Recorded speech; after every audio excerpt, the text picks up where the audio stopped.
That's right. You're honorable, but we are despised. Right. And basically we're despised. Right, but now, being that we're being despised and everything and dishonored, guess what? The brethren, the fruit, that's right, they're being honorable. Yep. You see? They're being made strengthened, and they're being made wise. Yep. So a lot of them niggas, they're being made honorable. Right. So we doing the work, man. And you know what's doing the work. But you niggas is talking about us and making videos and talking shit about us. Guess what? You got Israel that's waking up, man, and them brothers is waking up and they coming strong. Man, when you look at the camps, all them brothers in the camps is being strong. Yeah. So now check it out.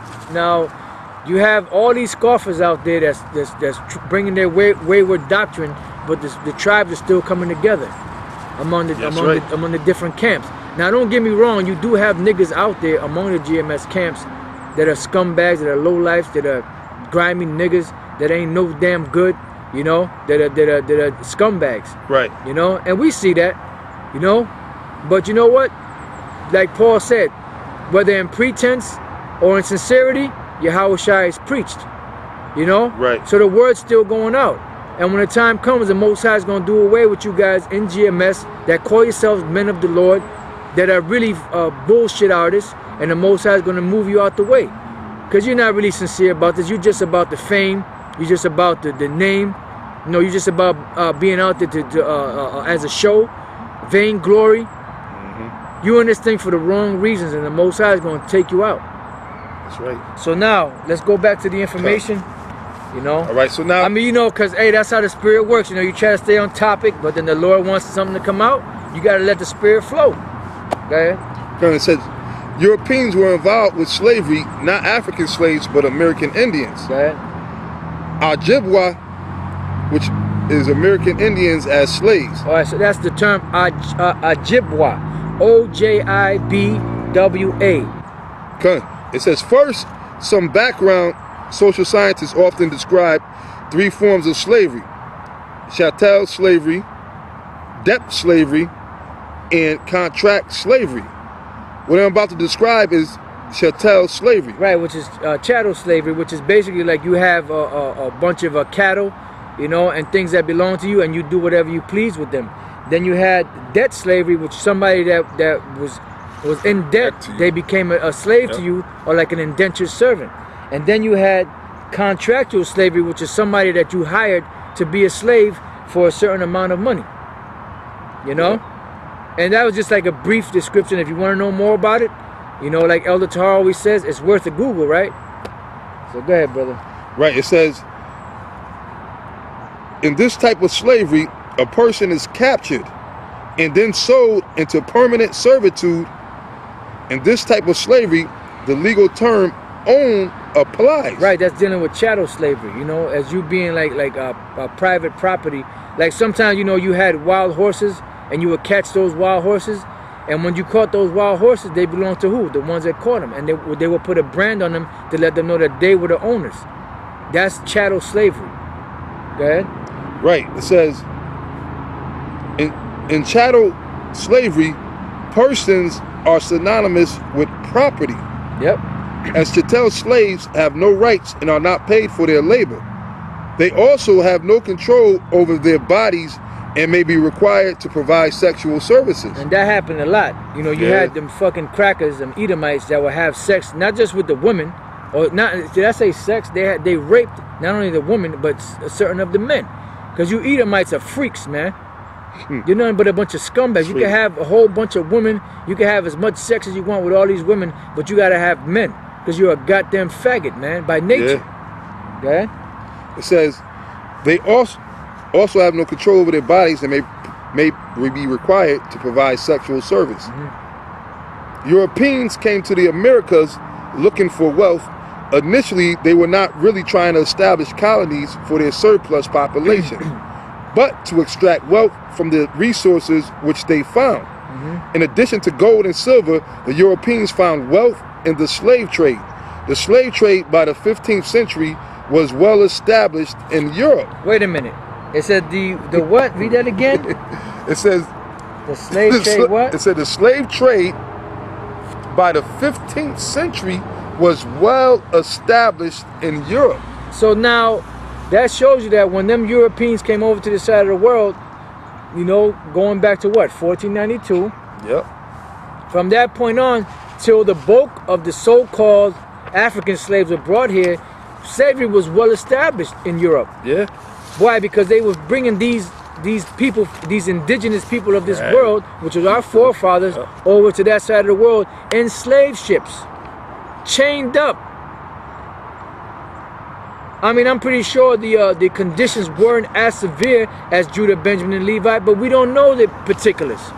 So it could have been just as bad. But we know for a fact that Judah, Benjamin, and Levi suffered the worst kind of slavery. Why? Because they were the head tribes. Okay? And we're not taking nothing away from that. That's evident in the scriptures. You know, and that's evident in history. But there's certain other historical things that prove who the other tribes are that are not really talked about or mentioned. Yeah, because the curses didn't just fall on Judah, Benjamin, and Levi. Exactly. They fell on the whole 12, the whole nation. Right, because the Most High put the curses on the whole nation. Right, because the Most High said that wherever you go, them curses are going to follow you, and they're going to be on you and your children forever. Generation after generation. So until the Lord pulls those curses off of us, we're going to be in that predicament. As it is to this day, almost 2013. Yeah. No, today being November what? November 12th? Yeah. 2012? Go ahead. By the year 675, there was a well-established trade in slaves in Europe, with the Frisians occupying a major role of slave merchants. Right, so slavery was around for a while, you know, but the slave trade that's going on here in this, what was going on here in the so-called Americas, went all the way up from the late 1400s all the way up until sometime in the 1800s, when the so-called Emancipation Proclamation, which is a joke, was put into place. The 13th Amendment was set into place, and all that crap. But that's another lesson, you know, for another time, you know. But go ahead, brother. It said, Lord's will, we'll tackle that. About 750, the slave trade expanded. It was driven in part by the Islamic world, centered in Cairo, Damascus, and we jump straight to... Yeah, jump down to, right here, the Vikings soon, right here. Jump down to the next paragraph. It should be... Okay. This going into some of the history on slavery, but we want to jump to the main points of what we're dealing with today. Right. It said, it should be kept in mind that Spain at this time was an Islamic country and a major buyer of slaves. Which were Jakes that were ruling at the time. They kicked other Jakes out of that land. Go ahead. In 1492, the Catholic monarchs of country and major buyers of Slovakia. In 1492, the Catholic monarchs of Spain, Isabella and Fernando, unified Spain and drove out the Muslims. At the same time, Spanish ships began seeking out wealth in the Americas. Yep, Spanish ships. Go ahead. The Spanish involvement in the American Indian slave trade started very early. On his second expedition to the Americas in 1493, Christopher Columbus enslaved over 500 Native Americans and sent them to Spain. So he enslaved over 500 Native Americans and sent them to Spain. Now keep in mind, like we said, those numbers are small in comparison to Judah, Benjamin, and Levi, but that's just one account of this. So just imagine all the different accounts that took place prior to the so-called Negroes, West Indians, and Puerto Ricans, was Judah, Benjamin, and Levi coming here to American slavery. There was many accounts of all the different tribes, but a lot of the stuff wasn't written down. Why? Because those Spaniards that were doing this thing, they weren't writing it down unless the Lord put the Spirit on certain one of them, which were historians or friars or whatever they were, to write this stuff down. And some of those records they burnt. Right. As we dealt with in previous lessons. Go ahead. Right. It says, in addition to the search for gold and other riches, slavery at this time was a major Spanish objective in the New World. Why? Because that was the whole purpose of the New World Order, was for them, Esau, to find a place on the earth where they can establish their New World Order from.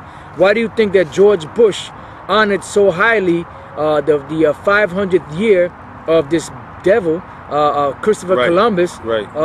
for so-called discovering the so-called Americas. It was a great explorer. You know, he went on a voyage. You know, he was just so defiant, and so, you know, the motherfucker wasn't defiant. That motherfucker wasn't an explorer.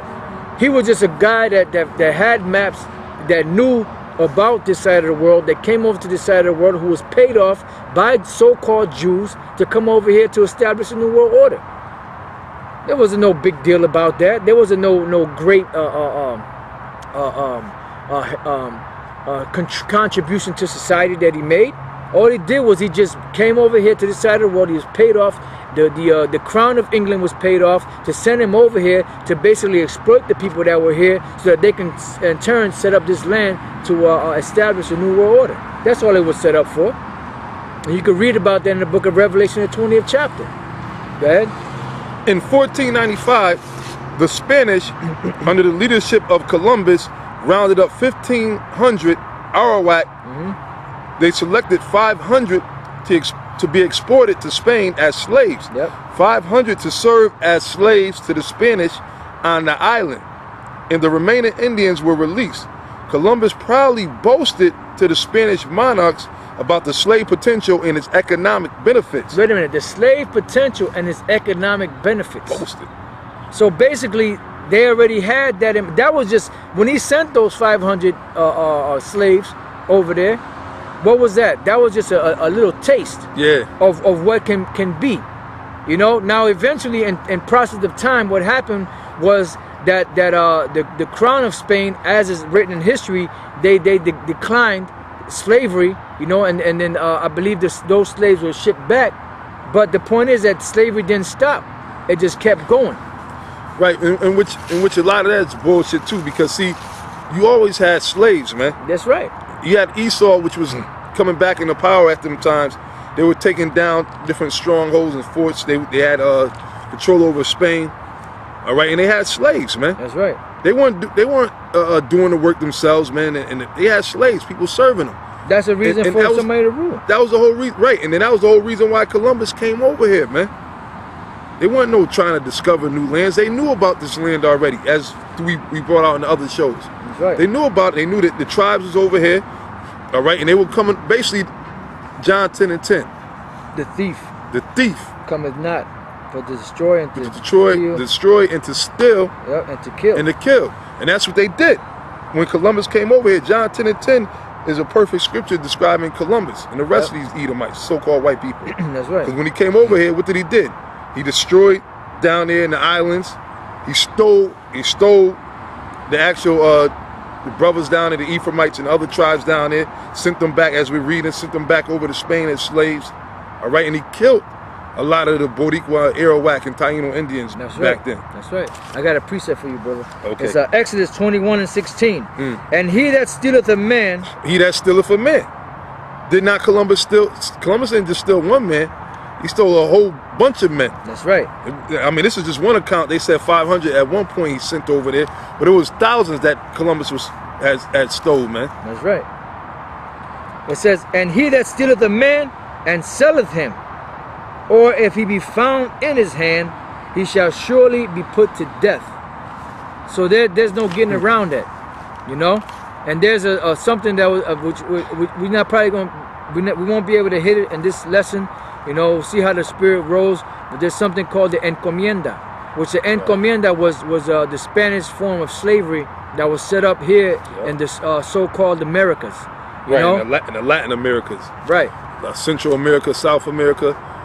Basically, and they made it. It was the law. They That's went right. basically. They went over there, took their lands. I mean, Lord willing, like the brother said, we're going to it in other shows.